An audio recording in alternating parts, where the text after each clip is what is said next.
All rise. Call the meeting in order. Pledge allegiance.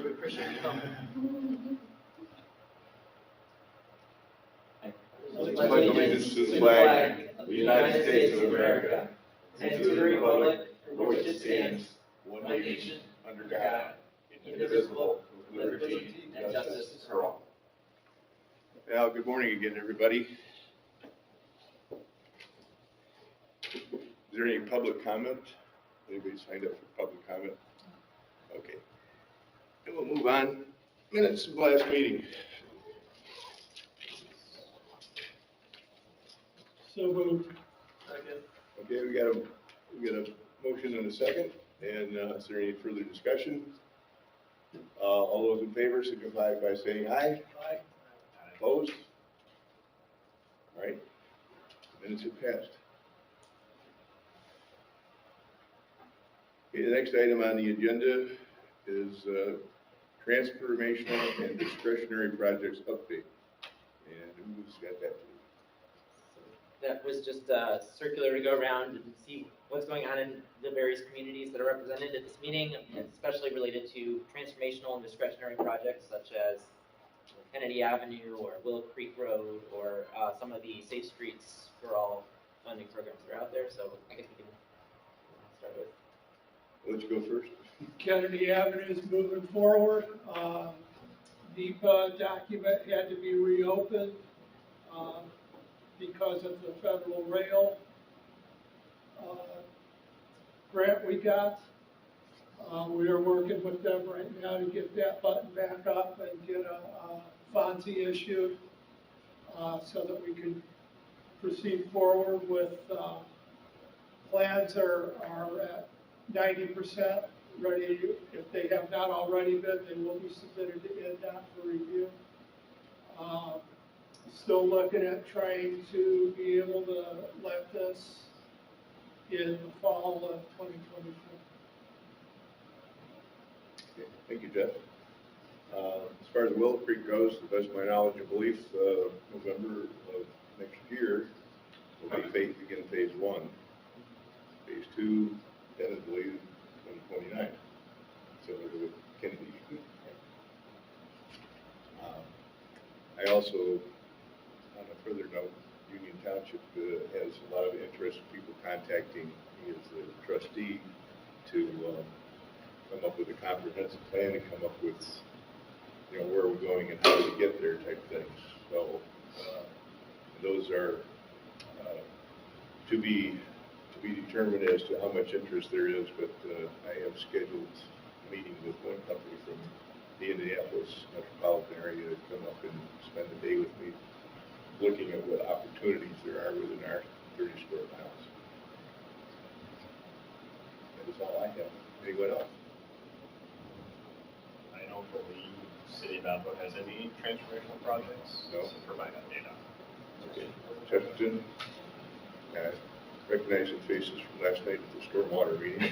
They're also meeting this morning to finalize the project, so that's where I know a couple of people are. All right, staff updates. Welcome, Mr. Vasquez. So I can present on the staff updates that we have for you this morning. We'll start with some safety, travel time reliability, freight and congestion performance measure updates. Let's get that presentation going for us. So we're looking especially at the third quarter of this year from July through the end of October. Through the end of September, really. Probably do have some of October. This battery doesn't work, so I'll just use the interval. So we're looking at the total number of collisions in our region that occurred from July 1st of 2023 through September 30th of 2023. That was the third quarter this year. We saw 6,297 throughout our 3 counties, of which there were 1,662 injuries and 25 fatalities during that period of time. breaking down where, so looking at Lake County and how these collisions compared with the previous 4 quarters. As we can see, there were 4,525 total collisions in Lake County. That was almost exactly the same as the 3rd quarter of 2022, so that's what you expect these seasonal fluctuations, which was 4,526. So unfortunately, it didn't really go down in Lake County. But property damage only collisions were also about the same, 3,672 versus 3,712 in the 3rd quarter of last year. And that was higher than either the 1st or 2nd quarters of this year as well in Lake County. The number of injury collisions was 838 in Lake County. Again, unfortunately, that was an uptick from what we had seen in the previous 4 quarters. The total number of injuries was 1,116 in Lake County, and that was also the highest we'd seen in the previous 4 quarters. The number of incapacitating injuries was 171. That was actually slightly lower than what we had seen in the 3rd quarter of 2022 of 183. And the possible injury collisions was 78, about the same as what we had seen. 95 possible injuries reported. There were 15 collisions that resulted in fatalities in Lake County in the 3rd quarter of 2023. That was slightly higher than it had been in the previous 4 quarters. There were 14 in the 3rd quarter of 2022, and then there were also 15 total fatalities reported in Lake County. Looking at the story in Porter County, or sorry, we'll go to LaPorte County first. This again, very similar to the patterns we had seen in Lake County in terms of there were 736 total collisions versus 780 in the 3rd quarter of 2022, so we did see a slight improvement. The property damage collisions in the 3rd quarter were 567. That was a slight improvement from the 616 in the same quarter last year. The collisions that resulted in injury of 184, which was a slightly worse than the 158 that we saw in that same quarter of last year. Number of injuries was 230. That was about the same as what we had seen. Incapacitating injury collisions was 24 in LaPorte County. The number of incapacitating injuries was 33. The possible injury collisions was 23. The total possible injuries reported was 29 as well. Fatality collisions was 5, and then the number of fatalities was also 5 in LaPorte County. These were about the same as we had seen. And then we'll go to Porter County next, and these appear to be an improvement versus what we saw in the same quarter of last year. There were 1,206 collisions in that 3rd quarter of 2022 and 1,036 in the 3rd quarter this year, so that was a slight improvement. There were 814 property damage collisions. That was an improvement from the 977 in that same quarter of last year. But then the number of injuries and fatalities didn't really get much better in Porter County. There were 219 collisions that resulted in injury 3rd quarter last year, 218 3rd quarter this year. Total injuries, 316 was actually the highest that had been in the previous 4 quarters. And number of injuries that resulted in incapacitating, or collisions that resulted in incapacitating injuries was 48, which was about the same as it had been. 62 incapacitating injuries, 24 collisions that resulted in possible injuries, 33 possible injuries reported, and the fatality collisions was 4, and there were 5 fatalities in the 3rd quarter of Porter County. Really didn't improve there, as was the story in the other 2 counties.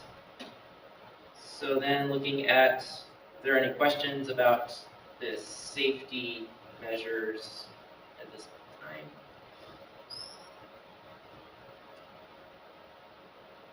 So I'll move on to the travel time reliability, truck travel time reliability congestion update from, actually this should be 3rd quarter 2023. So the travel time reliability on the interstates in the 3rd quarter of 2023, this time we are including October since we have data already for the month of October. So our target overall for travel time reliability on the interstate system is 93.0% for the year. We are not quite meeting that target. We are at 84.3% overall for the year. But again, this is a statewide target, so we're not expecting our region to quite perform at that 93.0% target. You're probably going to be slightly lower in order to meet that statewide target of 93.0. But if we see the trends here, January and February, we looked really good.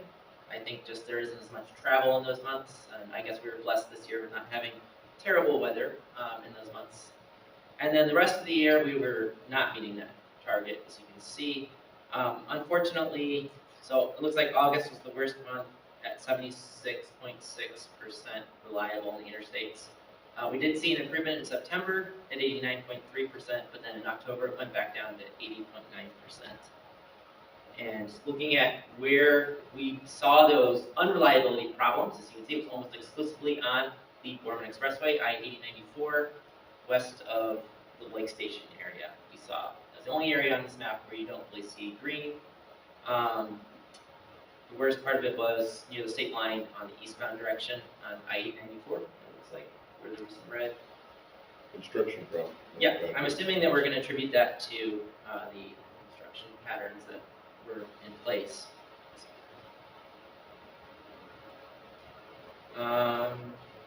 Looking at the travel time reliability on the non-interstate national highway system, this is basically the US 30s, US 41s of the world, Pine Avenues, etc.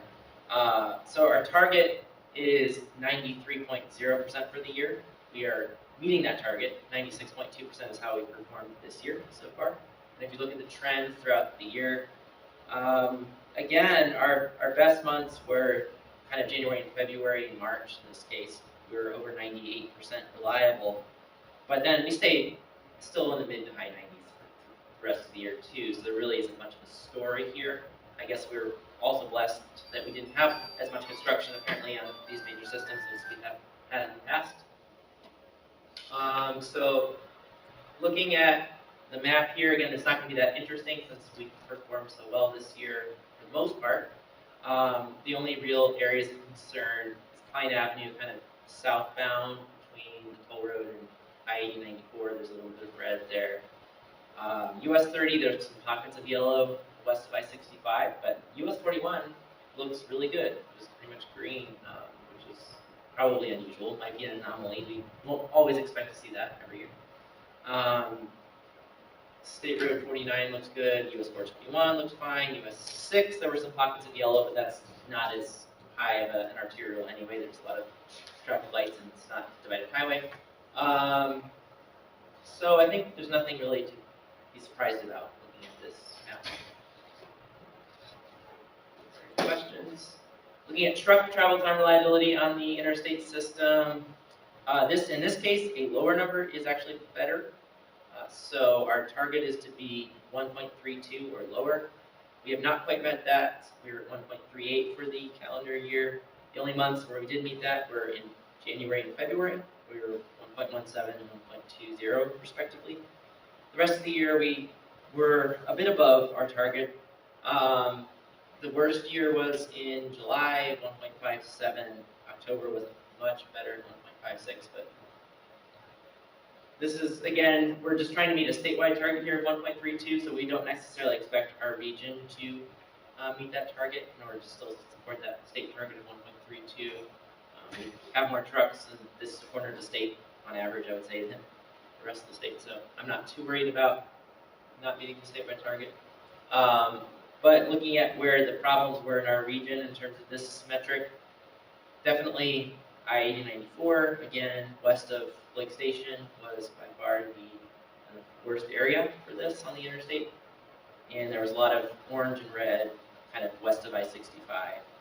It looks like the eastbound direction was pretty much solid, dark orange from the state line to I-65. Westbound, there were some relief pockets once we got kind of west of Kennedy Avenue or so. It started to pick up again, probably due to the construction patterns.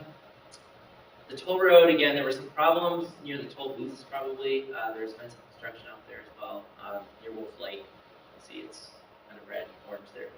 But other than that, we look pretty good, pretty green on the interstate systems as far as how our trucks have been able to move through our region, which is important because they deliver goods and keep our economy going. So, are there any questions about what we've been seeing in terms of all these performance measures in the third quarter of this year, especially? Scott, sorry, just a question. I forgot to ask you on the safety one. Yeah. Where does that data come from? Where do you pull that data from? So that comes through the ARIES Varies. portal, which is, yeah, state police and all the police Okay. departments report. So.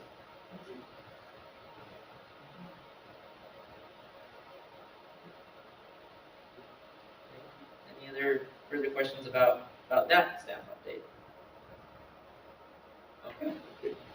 Anything else, Scott? So we'll move on to the traffic count update. We don't have a presentation about this, but a lot of you might be eager to know about how NERC will be assisting with counting traffic. I know it's been a program area that we haven't really been as actively involved in the recent past as we had once been, and we are planning to re-engage with it. We are planning to sign a contract with INDOT starting next year to perform traffic counts on basically a 3-year rolling basis of counting 1,081 stations throughout 3 years. That'll equate to about 360 stations per year that we'll be counting. How many stations do you?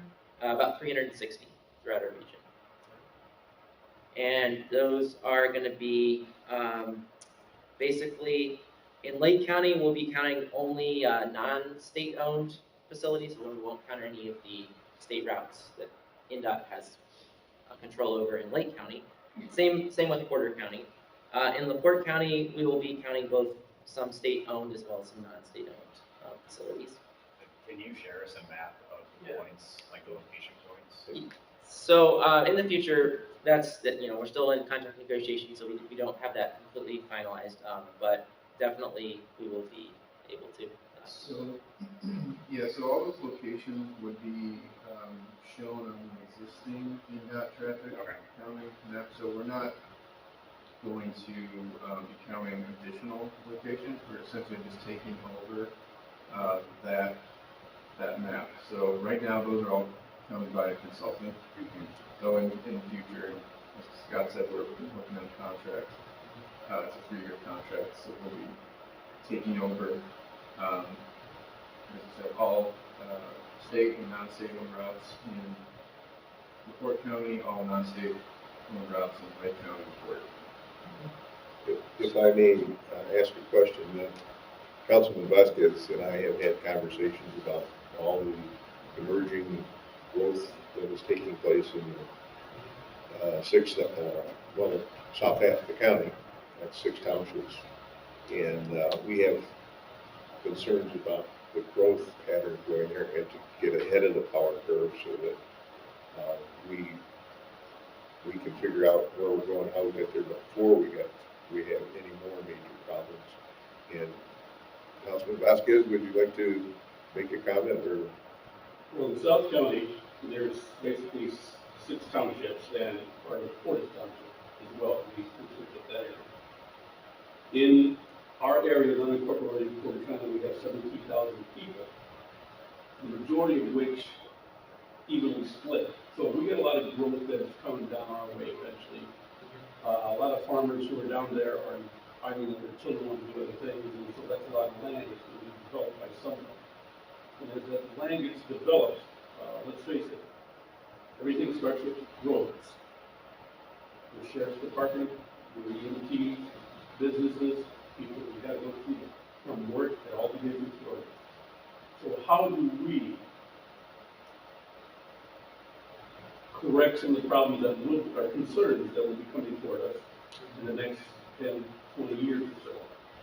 Because once you have people moving down there, you're going to have the infrastructure of new roads that are going to be to death, but you're also going to have commercial interests that are going to follow that. A good example is I was here in 2001 and 2012 in regards to Willow Creek. And from what I remember, we've been kicking that idea around since 1980. Okay? I would like to not see South County becoming a Willow Creek in more than one area. So how do we correct that? Well, that's what I'm here today to learn more. Because we have 2 areas, but actually 3, 2.5. Route 49 going through the main bloodline through South County, and Route 2. The other one being not as used right now like that.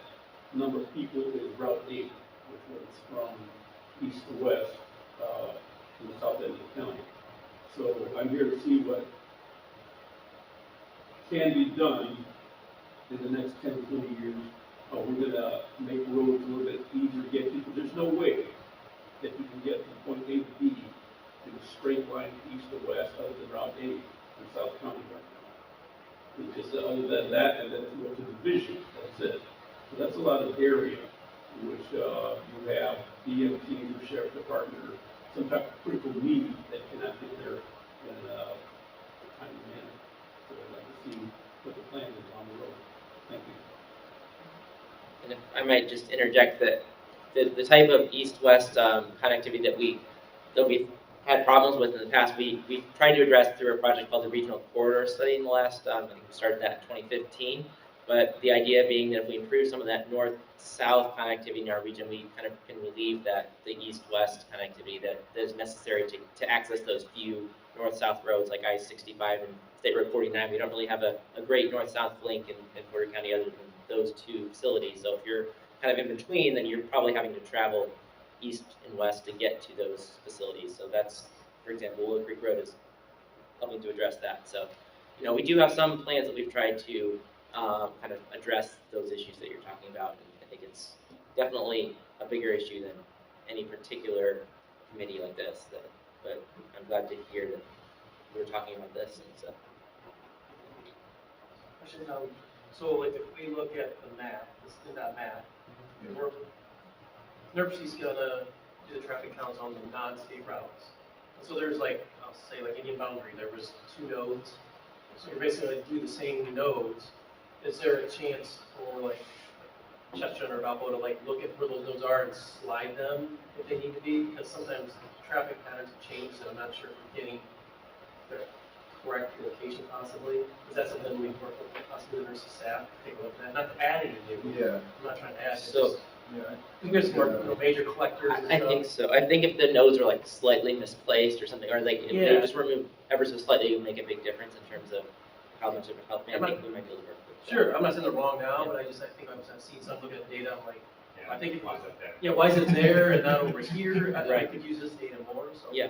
I'm not speaking about, but I mean like suggestions about. No, I agree. There's something we can work with nursing on to look at that map one more time before you do the. Yeah, and if you happen to know any of those like examples, it would be helpful to maybe have those in our hands as we're going through negotiations as Yeah. well, just to kind of, there's probably going to be more problems. It might just be the tip of the iceberg, but it's good to have some concrete examples of that too. So. And then do you know like, is nursing purchasing the traffic counters and stuff like that? You're gonna have your own? We do already. We have MyoVision already. MyoVision. We're also going to start using the 2 counters on a seasonal basis. Yep. Basis again. And So, I'm sorry to cut you off, but part of that, I don't know what was done in the past because NERC didn't do it, but for the MyoVision in particular, it has to be set up along next to it or attached to a utility pole or a light pole or something like that. So sometimes it might just be that was the place where they can set it up to that area. Any traffic count information that we collect, would you like shared with you?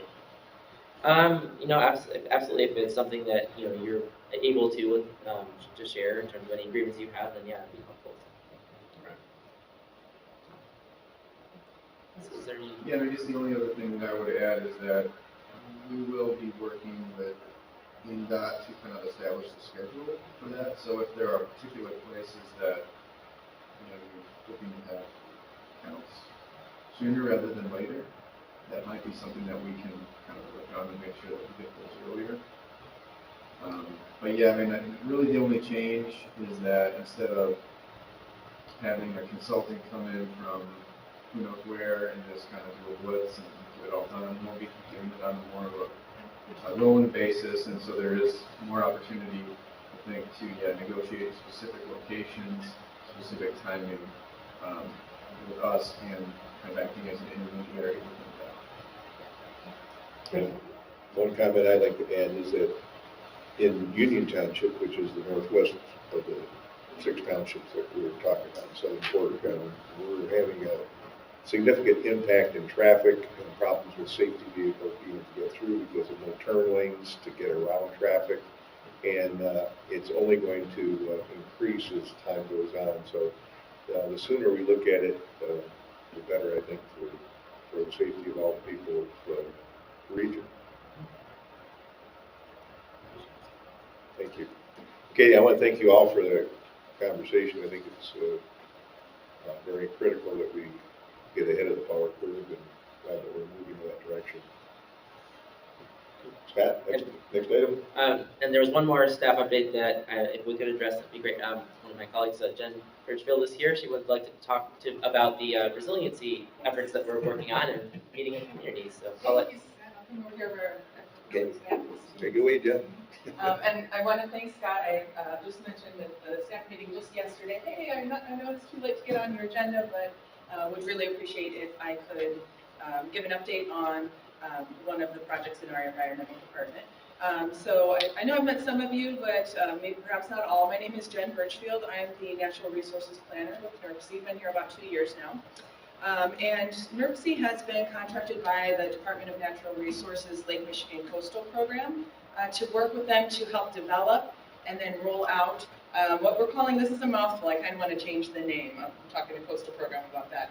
The Coastal Watershed Hazards Resiliency Needs Assessment. I would like to see it shortened to Natural Hazards Resiliency Assessment. And the reason that that name is so long is because, as I said, we are contracted by the Lake Michigan Coastal Program, and their area in which they work is the coastal zone, which means the watershed draining to Lake Michigan in northwest Indiana. So basically the northern portion of the counties. But I would argue that this assessment would be a useful activity for those not in that watershed, in the Kankakee watershed further south. So kind of ignore that coastal watershed. What we're looking at here is a natural hazards resiliency needs assessment for our communities. And so what we mean by natural hazards, so this is looking at things like, primarily for most of our communities, we're finding that flooding is going to be one of the primary drivers. So flooding along river areas, but also coastal flooding for those communities that are directly on the shoreline. Another big one is erosion. So if you are one of those communities that does have lakefront, you might have some concerns about directly coastal erosion. But all of our communities further inland, if you have rivers coming through that may face severe erosion problems, I can think of a few off the top of my head that there are major concerns with erosion that might then impact your waterways, your infrastructure, flooding that could have impacts on your infrastructure, your roads, and also human safety, human well-being. So that's kind of, in a nutshell, what we are looking at. The first pages of this assessment, this is meant to be done kind of as a team. The questions in this assessment, they deal with different topical areas. So some of them are going to be most appropriate for your stormwater or MS4 staff, if you have them. Some of them are going to pertain to your planning staff. Some of them might pertain to your floodplain manager or whoever handles your emergency planning, emergency management. So, the idea is that if you have that staff team, that you can assemble that team, sit down in a couple of hours together and just kind of roll through it, answer those questions to the best you can. I should back up and say a little bit about the reason that we're doing this assessment, and it's kind of twofold. One is that it is meant to be a useful tool for your municipality, for your local government. It's not meant to be a heavy lift. Like I said, we're hoping that some communities have been able to sit down and knock this out in an hour or two with us at the table to answer questions. Some it's taken a little bit longer to think about these things. But it's meant to be just kind of a gut check for you. This is not something that we're going to grade and share your results with the public. It's just meant to be, hey, in this area, we answered no to a lot of these questions. We don't have these plans in place. Maybe we want to look into that so we're eligible for FEMA funding in the future. We didn't realize that we weren't eligible if we didn't have those plans in place. The other intent is for Lake Michigan Coastal Program. One of their main focus areas right now is helping communities to increase their resilience to natural hazards. So, extreme storm events, flooding, what have you. And so they do have some budget and some resources and some grant dollars available to communities, and they're looking to get this information now, so that they can tailor their offerings. If 20 out of 30 communities say they don't know what the RIC funding opportunity is, maybe we want to offer a workshop or a webinar or some information, technical assistance on that program, if that makes sense.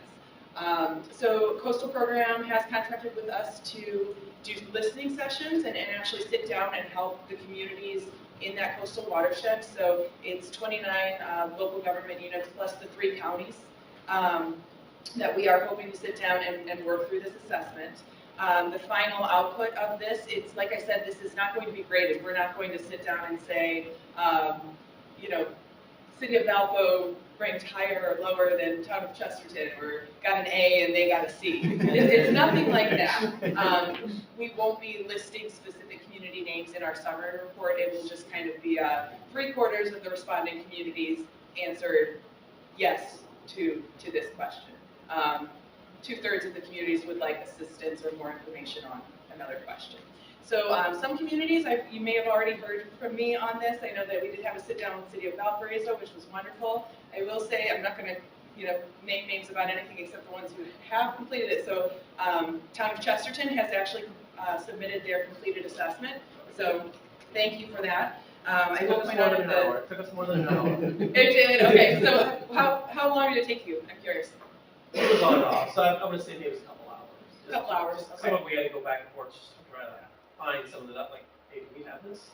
Okay. Documents, but it wasn't bad. Wasn't bad. Okay, so you have it right there.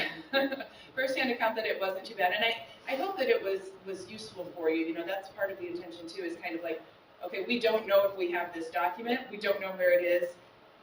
And now we do. So that's kind of the intention. At our EMPC Environmental Management Policy Committee meeting a few weeks ago, I put Lake County on the spot as well, because they were one that had completed it, and they did say, it wasn't too bad. It was a couple of hours, and we did find it useful. So I'll stick around if anyone has any questions.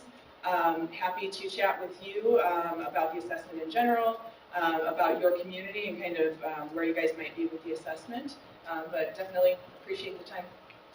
Just to add, yeah, so Jen did meet with myself and staff in August, I want to say, and I think we committed to August 31st deadline. We have not hit that. But no, it was very eye-opening, and quite a few questions did come up as far as, yes, do we have that? No, we don't. And then a fair amount of just, well, we don't know, and we need to look into that. So, May I ask you, did it have anything to do with Salt Creek? yes. Because Salt Creek also runs through our community, and we also have a feed into that system. Yeah. It goes into Portage, and of course, that's been one of my long-term thoughts, is to opening up that up into a navigable waterway and help with the drainage and some other problems. So perhaps we could have some additional talks, get with Portage as well, so you can come up with a concept. And the county, of course, because I have no authority to do anything without the county in our township. And for Porter County, we have had one sit down with Porter County staff as well. About me? Yes. Okay. So looking to just kind of follow up with them and see how their progress is. Happy to sit down again. But yes, well, some of the questions in here, a few of them do actually deal with whether or not you're working across jurisdictions, or are you working with your adjacent jurisdictions to kind of co-plan on some of these areas where you have shared interests. Councilman Vasquez, I know we've had conversations about this as well. Do you have any input or comment? Well,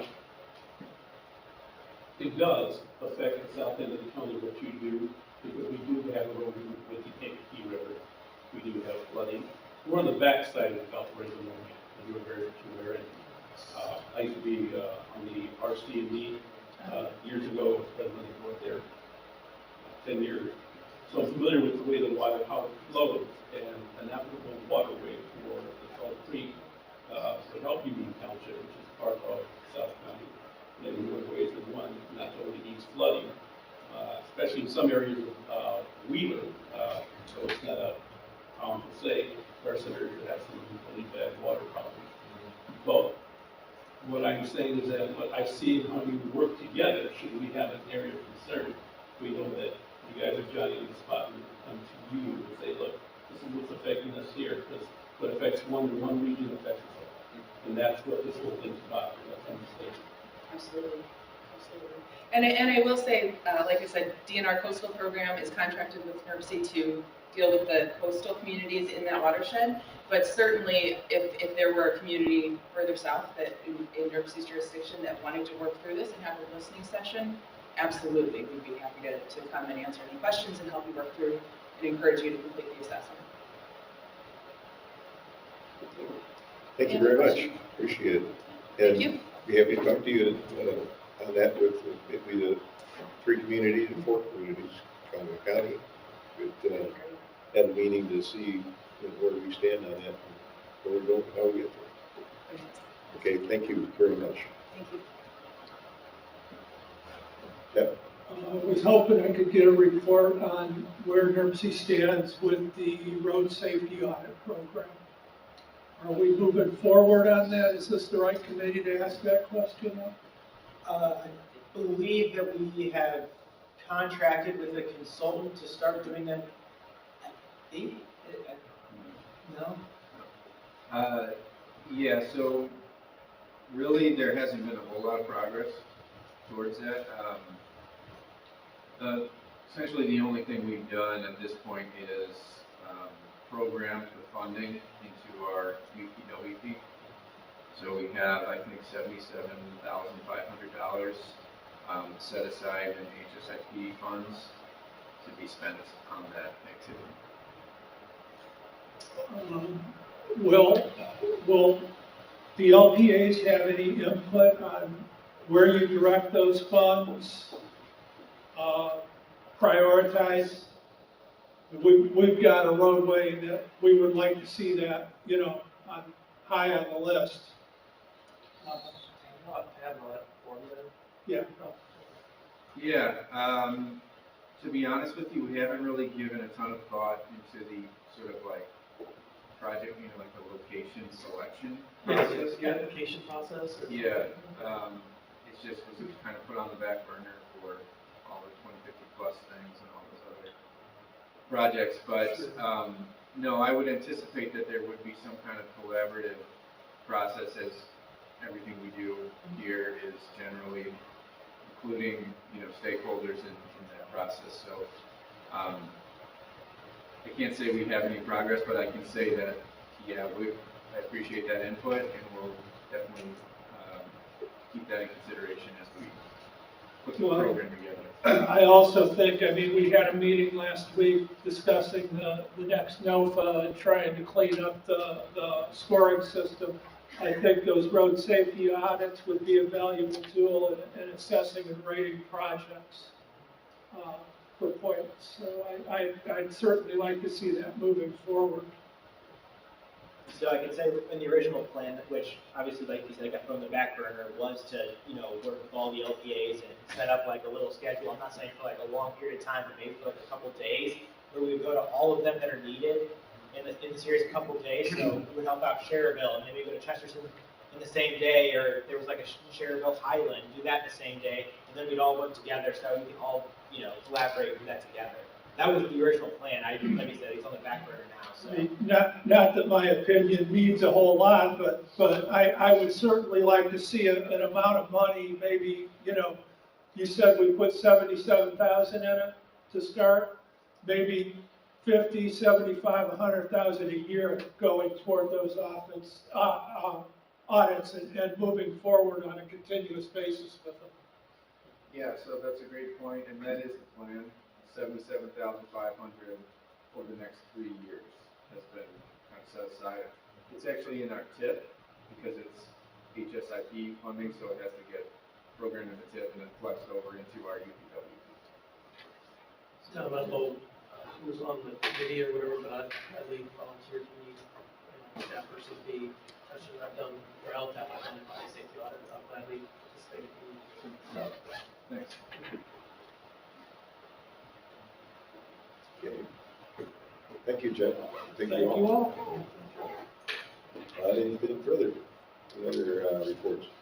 Other than the next meeting is scheduled for Tuesday, January 23rd, 2024 at 9 a.m. And we will be doing more of a workshop style with recommendations from that NOFA continuous improvement group that's been meeting So we'll have more to share about how it specifically pertains to how we might be changing the structure of awarding points for the next NOFA next fall. So, Does anyone have any additional announcements or anything they'd like to comment on before we move on to where we were going next? All right, hearing none, meeting adjourned.